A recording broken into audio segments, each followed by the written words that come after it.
Welcome to Rise Up in Business, the law podcast for small business owners. This podcast is designed to share important legal information without the stuffy legal jargon. I'm Tracy Milacrane. Let's get into today's episode.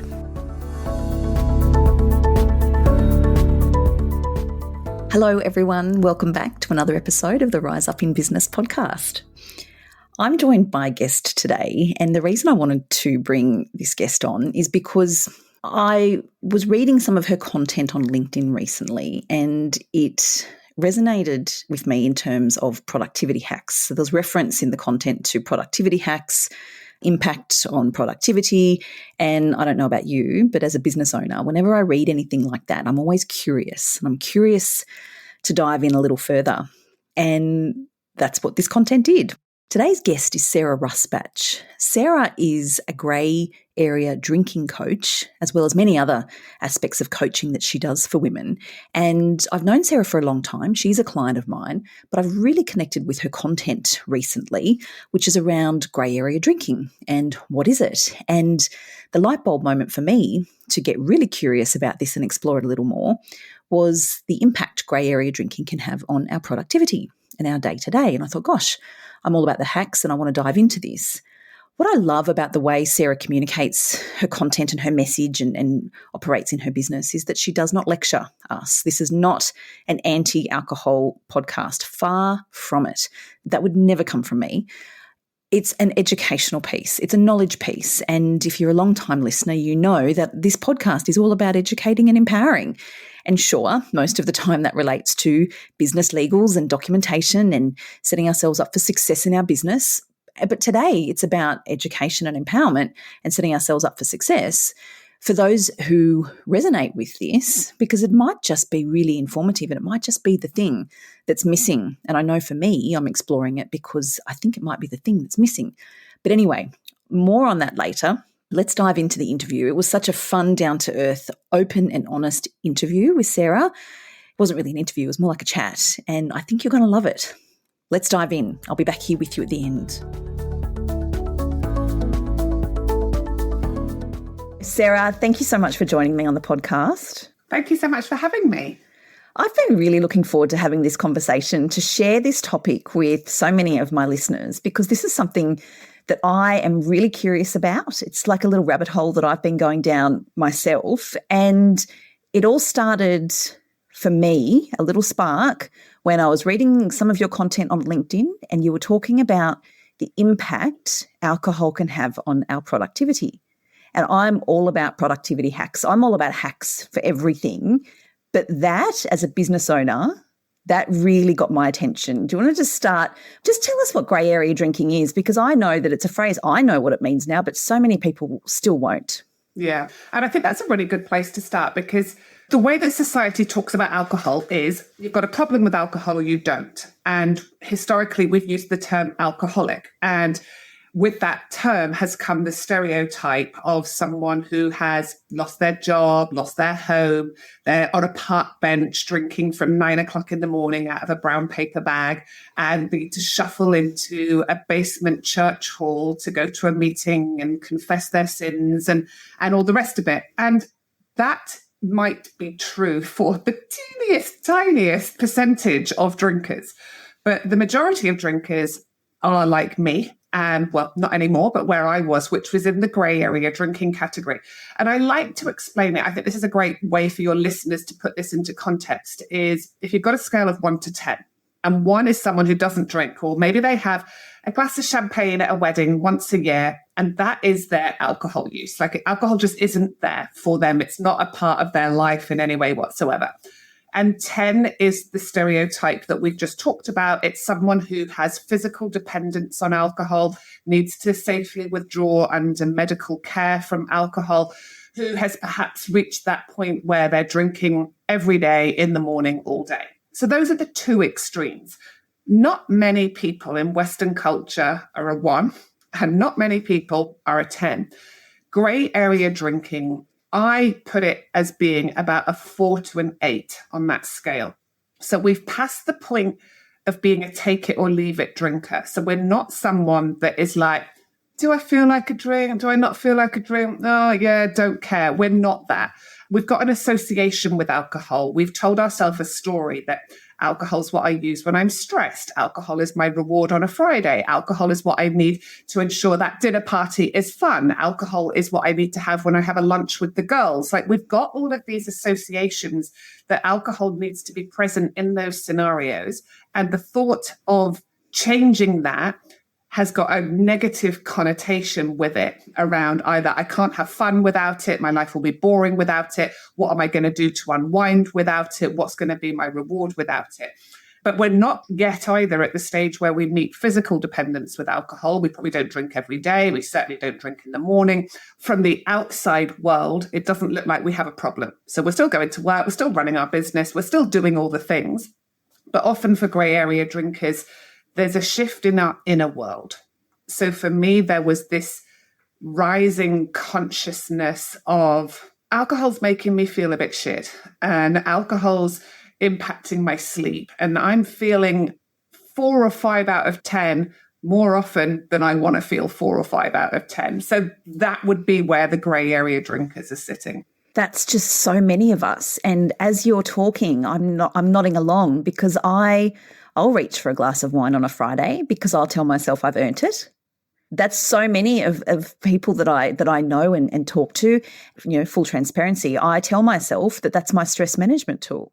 Well, I was until diving into your content. I've really started questioning it now, which is why I wanted to dive into this with you to share it with so many people.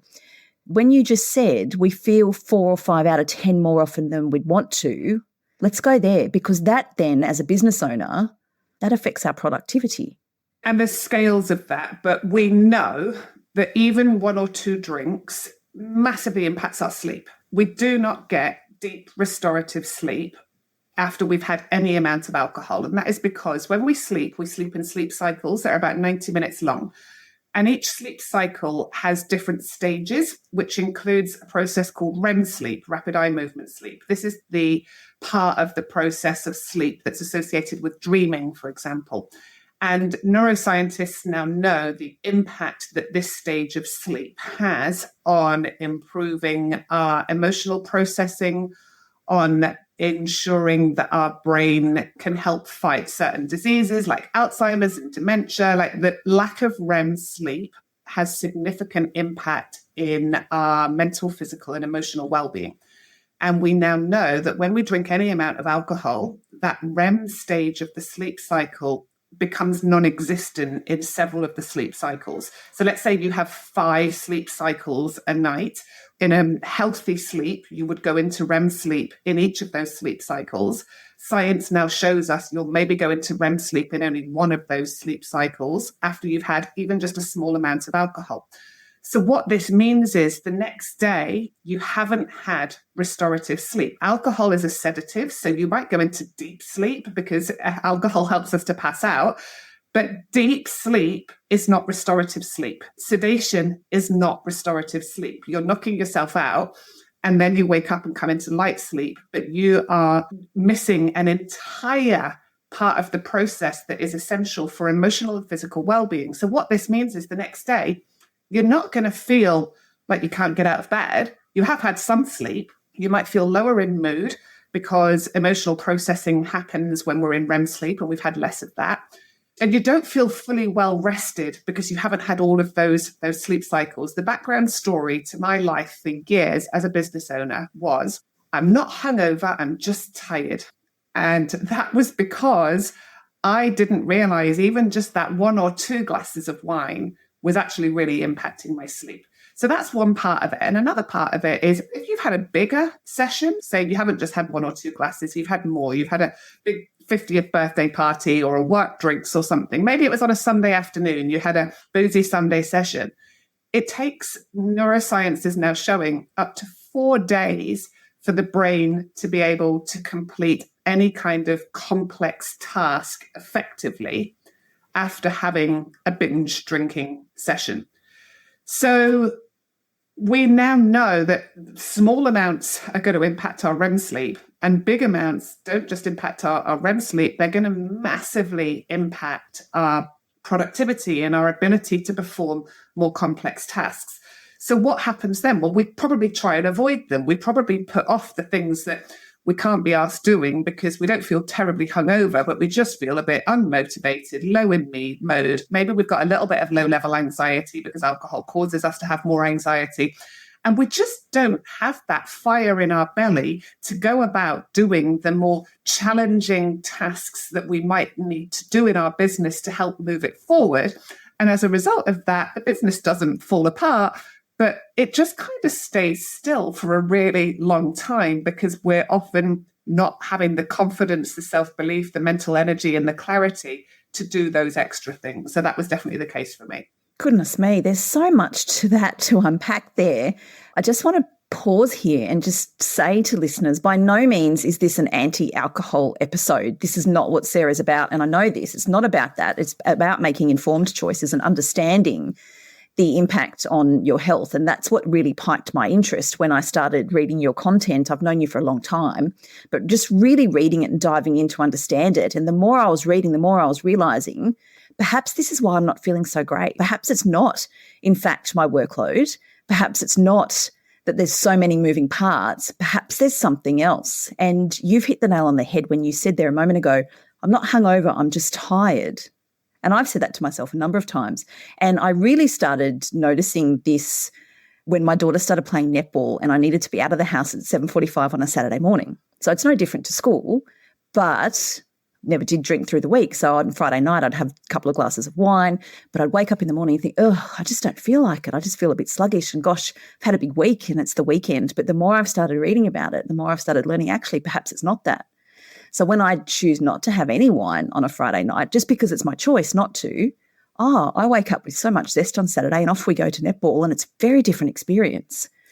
And I think that that's what I noticed. I took my first break from alcohol in 2017 because I just got to the point where I was sick and tired of feeling sick and tired all the time. And I decided to do a 30-day challenge, which I ended up extending to 100 days.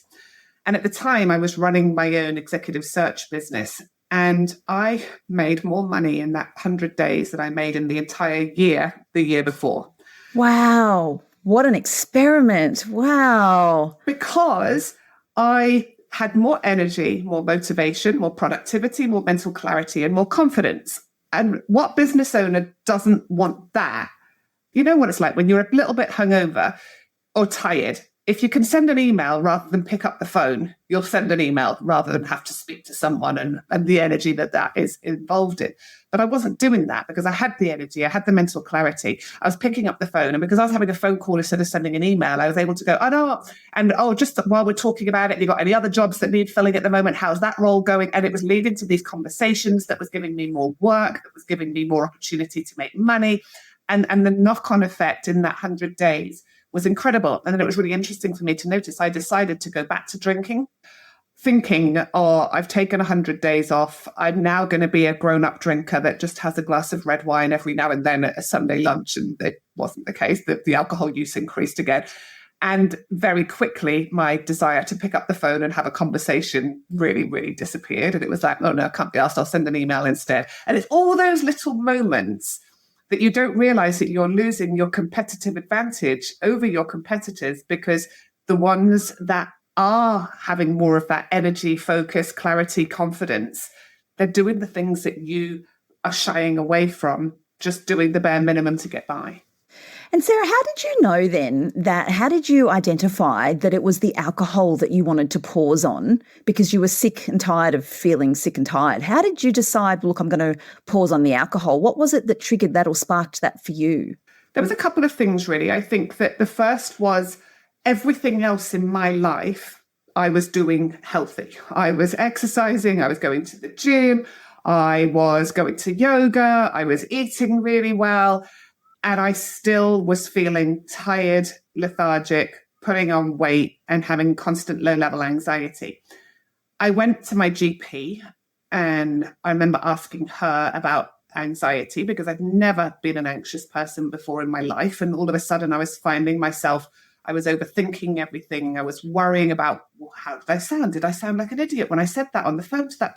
I was just going down rabbit holes in my brain that Sarah had just never gone down before, and I couldn't understand it. And so I went to my GP, and she happily gave me a script for anti-anxiety meds, but never asked me about my alcohol use. And something just didn't feel right to me. I suspected I didn't need the medication. I knew there had to be something else. And my drinking had increased. So I didn't drink every day. I didn't drink in the daytime. I didn't drink at a level that was meaning I couldn't get up and go to work or go to the gym or anything. I had built tolerance. So I could definitely drink 3/4 of a bottle of wine, and that barely touch the sides, and then just be able to go to bed. Obviously, I wasn't getting restorative sleep, but I'd get up and go to the gym, and I was living off caffeine. And then I had a couple of parties I'd gone to where the alcohol use had been quite high. I was in my running group, and someone in my Facebook group on my running group said that they'd just taken a break from alcohol and how they'd done it to improve their running, but they couldn't believe the impact it had had on their energy, their confidence, how they parented, their mental health. I remember reading it and going, well, maybe I'll do the same. So that was what led to me taking that first break.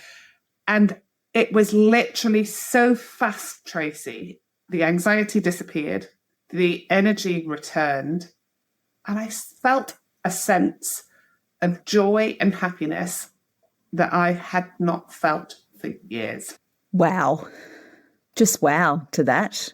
Yeah, because we know that alcohol causes depression. We know that alcohol destroys our gut health, which is where serotonin is made. We know that alcohol causes the brain to release more cortisol that makes us feel more anxious. Well, I didn't know that then, but I certainly know that now. So now it makes so much sense to me that when we remove the thing that is impacting our poor mental health, we're going to start to feel happier and more joyful. And that was certainly what happened for me.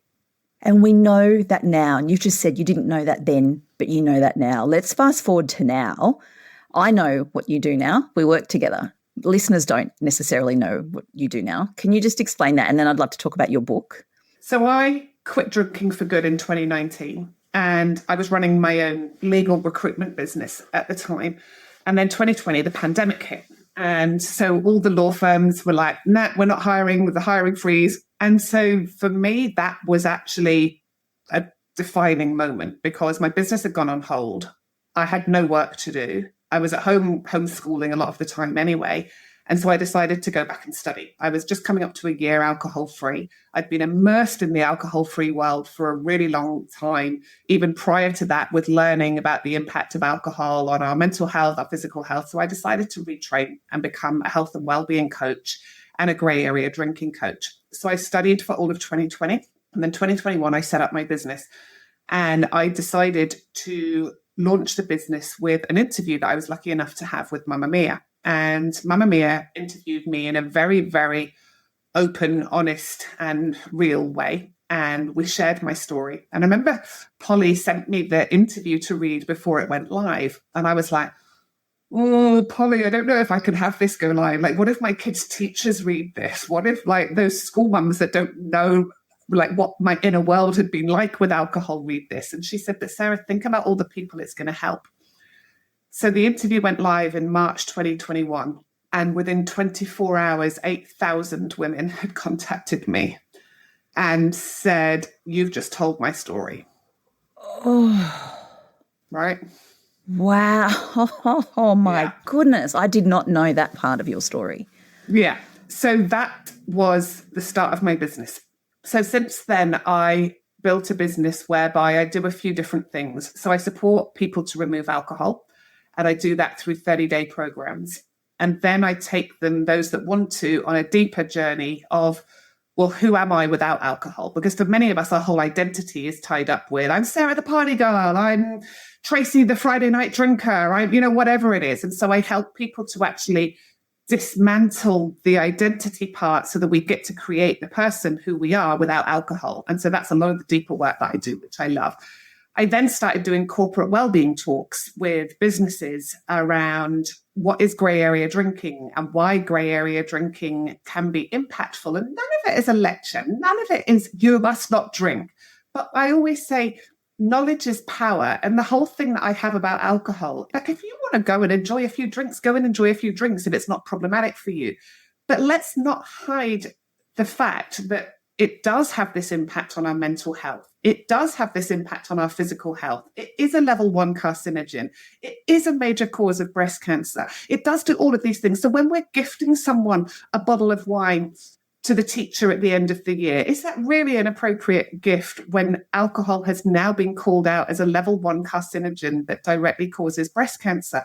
And I just really am passionate about supporting people to really rethink their view on alcohol, because we live in a world where it's marketed and promoted and advertised and sold as self-care. As you know, you look at Mother's Day and all the shops that have got pajamas with wine bottles all over them, and like it's so screwed and messed up our whole society around our views on alcohol. I agree with you there. I was just actually thinking about the Peter Alexander pajamas that we walk past Peter Alexander, my daughter and I, all the time, and she loves them and so do I. And usually we get some at around Easter. They've got bunny rabbits on them, which is her favourite animal. But I think it must have been last Mother's Day where they all had the dachshund dogs with wine. And then I read a post of yours on LinkedIn, which was around this is not okay, this programming that we have in society that this is what we should be doing for self-care. And I thought, gosh, what I really love about your content is you're right, it's not a lecture.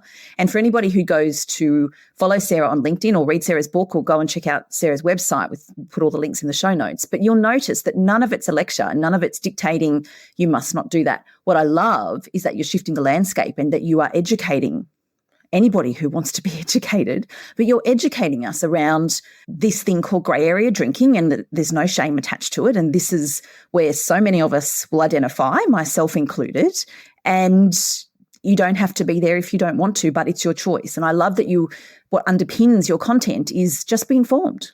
Do what you want, but just be informed, because we haven't really been informed up until fairly recently. This is a fairly recent discussion topic. We haven't really been informed, but if you want to be informed, here you go.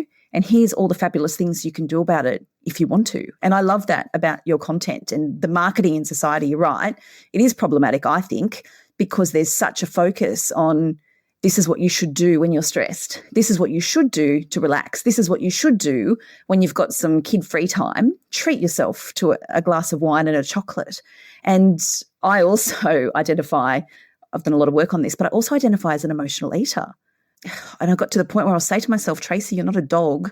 Don't reward yourself with food. Because I would say to myself, oh, it's a Friday night, order some takeaway and have a chocolate. You're not a dog. Don't reward yourself. Don't give yourself a treat. That's food. That's what I worked through that. And I'm very pleased to say that I've worked through that. But it's exactly that. It's what we associate with that reward and that treat because we've deserved it and we've earned it. So I love that you're opening our eyes to a completely fresh and different perspective that's there for the taking if we want to take it. Yeah, and I think that it's just having the opportunity to share, because we do live in a world where we've normalized alcohol as the solution to so many of life's stresses. I just think big alcohol are just rubbing their hands with glee that women are the most stressed and anxious that they've ever been, because they just come in going, it's all right, don't worry, we've got the solution for you. And we're falling for it hook, line and sinker because we all want a quick fix. And there's no denying that alcohol works in the short term, because it does. We wouldn't do it if it didn't. It numbs us, it depresses us, we can pass out, all of those, we can fall asleep, all of those things. But long term, it is not a great solution. And what I find is for a lot of women that I work with, most are kind of aged between 40 and 60, and they've got to that point because of perimenopause and hormones and the havoc that alcohol plays on that, when they're like, alcohol's not working anymore, it's making me feel crap, and I need to create actually a healthier toolkit to deal with life. Because life is still life. It's not that you remove alcohol and then it's all sunshine and rainbows and every day is a dance around the park. It's not. I still have hard days and difficult days because life is life. But you learn and develop healthy tools to manage the adversity that comes up in your life that isn't just drinking a bottle of wine. And with that comes resilience, self-connection, and deep sense of self-worth that I think we don't have when we're drinking, because most of us don't want to be drinking the way that we are. And then you wake up in the morning and the first thought in your head is, oh, well, I'm a loser. Oh, well, I'm rubbish. I drank that wine last night and I said I wasn't going to. I promised myself I was going to have a clean week this week. I promised myself I was going to go to the gym and not drink. And here I am on a Wednesday and I just drank a bottle of wine. And if that's your negative self-talk on a constant loop, how are you ever going to show up in your life with the confidence, the clarity, and the fulfillment that ultimately I think we all want. Oh, I love that. Oh, gosh, Sarah, this is just resonating with me on so many levels, of course, but I know that this will be resonating for so many people listening along to this. Can you just share a bit about your book? Because I think that this is really important, because people will be listening to this and now thinking, well, where do I go to find out more? So yes, there's the website, but there's also the book. Yeah, so I wrote the book. It's called Beyond Booze, How to Create a Life You Love Alcohol-Free. And the reason I wanted to write it was I wanted it to be a how-to book, because I remember when I got sober and I removed alcohol, it's 6.5 years ago now, and there were some great books out there that were memoirs of other people's stories of removing alcohol that I found super inspirational. There were books on how to do 30 days off alcohol, but there weren't books around, well, how do I create a life where I don't need or want alcohol because my life is rich and fulfilling and interesting, and I've got a toolkit of strategies that help with stress, and I've perhaps healed any of my past stuff so it's not coming up and biting me on the arse anymore, and all of these things. And so it's a book that has a lot of my story in it, but interwoven with some science, with some neuroscience, with some really hard facts about the female body and alcohol, and then going on to how do I find my purpose? How do I live in alignment with my values? And how do I have fun as a midlife woman who's been led to believe the only way to have fun is to drink a bottle of wine with your girlfriends, pass out, and wake up with a kebab in your hair in the morning? And like that, I thought that was fun for years, but I've decided now as a 49-year-old woman, that's actually not my idea of fun anymore. Oh, Sarah. Oh, thank you so much for sharing that. We will put the links, your contact links in the show notes. But just quickly, how can people find you? And I know that you've got some self-paced courses on your website. So could you just share a little bit about those? Because I feel like this is so interesting. Yeah, so go to my website, sarahrusbatch.com. Follow me on Instagram, which is at Sarah Rusbatch. You can follow me on LinkedIn, which is Sarah Rusbatch. And there's a couple of different avenues in to work with me. So I have 30-day alcohol-free programs. I do corporate talks and workshops, again, and not lectures. And the feedback I've had from all of the companies I've spoken with is that was incredible, because you have shared information with our team and with our staff where they don't feel judged, they don't feel criticized. Because at first they were like, oh, Sarah, we want to have you speak, but we're worried that everyone's going to feel like they're being lectured into not drinking. And that's not my approach at all. We have a lot of laughs and a lot of fun along the way with a session that can feel quite heavy and quite emotional. And so I definitely offer a lot around there. And then also I'm a menopause coach and a menopause weight loss coach. And there's programs on my website around changing our relationship with sugar and emotional eating, and the protocols to follow as a menopausal woman that will enhance your mental, physical, and emotional well-being.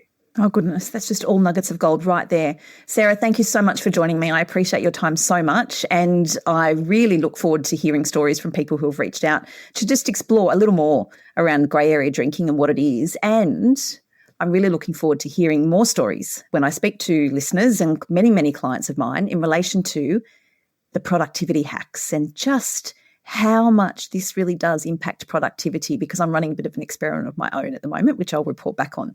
Thanks, Sarah. Thanks so much. Thanks, Tracy. Can you see what I mean when I say that Sarah's not about lecturing or dictating that alcohol's bad and we shouldn't drink it? She's all about educating women, educating everyone really, but her focus is primarily women, educating women on choices. And I'm sure there were many light bulb moments in there, particularly those around our productivity and the way we feel. And for me, it's been really eye-opening to understand the impact on REM sleep as well. So I'm exploring that in more detail, and I'm running a little experiment, which I'll report back on later. But I hope you got real value out of it. And if nothing else, just enjoyed learning something new, potentially, in relation to the impact that alcohol does have on us. And make informed choices is the takeaway. Sarah's all about saying make informed choices. So much of what I do is about supporting business owners to make informed choices, and this is just a part of it. So I hope you loved it. I did. Sarah's contact details are in the show notes, so feel free to reach out and explore a little more. And as always, I would love to hear your feedback. And if this is something that's really triggered you or really piqued an interest and curiosity, I would love to hear from you and chat a little more about your journey. And let's talk, let's communicate, and let's hold space to have these discussions, which I think is really important. As always, thank you so much for listening. I'll catch you next time.